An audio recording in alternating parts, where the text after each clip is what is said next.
തൃശൂരിൽ ATM കവർച്ച നടത്തിയ സംഘം തമിഴ്നാട്ടിൽ പിടിയിൽ. നാമക്കല്ലിന് സമീപമാണ് സംഘം പോലീസിന്റെ പിടിയിലായത്.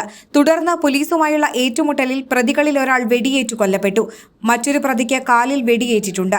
ഏറ്റുമുട്ടലിൽ ഒരു പോലീസുകാരനും പരിക്കേറ്റതായി അധികൃതർ അറിയിച്ചു. ഹരിയാന സ്വദേശികളായ 7 അംഗ സംഘമായിരുന്നു വാഹനത്തിലുണ്ടായിരുന്നത്. കണ്ടെയ്നർ ലോറിയിൽ സഞ്ചരിക്കുന്നതിനിടെ തമിഴ്നാട് പോലീസ് പ്രതികളെ പിടികൂടുകയായിരുന്നു. പണം കടത്താൻ ഉപയോഗിച്ച കാർ കണ്ടെയ്നർ ലോറിക്കുള്ളിൽ കയറ്റിയാണ് സംഘം രക്ഷപ്പെടാൻ ശ്രമിച്ചത്. ഇതിനിടയിൽ കണ്ടെയ്നർ ലോറി മറ്റൊരു വാഹനത്തിൽ ഇടിച്ചതാണ് പ്രതികളെ കുടുക്കിയത്. വാഹനം പരിശോധിച്ച പോലീസ് കാർ കണ്ടെത്തുകയായിരുന്നു. ഇതോടെ പ്രതികൾ പോലീസിന് നേരെ വെടിയുതിർക്കുകയും പരിഭ്രാന്തി സൃഷ്ടിക്കുകയും ചെയ്തു.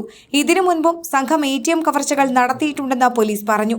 ഇന്ന് പുലർച്ചെയാണ് തൃശൂരിലെ 3 ATMകൾ യുവാക്കൾ കൊള്ളയടിച്ചത്. ഷൊർണൂർ റോഡ്, മാപ്രാണം, കോലഴി എന്നിവിടങ്ങളിലെ ATMകളിൽ നിന്ന് 60 ലക്ഷം രൂപയാണ് പ്രതികൾ കവർന്നത്. ATMകളിലെ CCTVകളിൽ കറുത്ത പെയിന്റ് അടിച്ച മോഷ്ടാക്കൾ സെക്യൂരിറ്റി അലാം ഉൾപ്പെടെയുള്ളവ നശിപ്പിച്ച ശേഷമാണ് കവർച്ച നടത്തിയത്.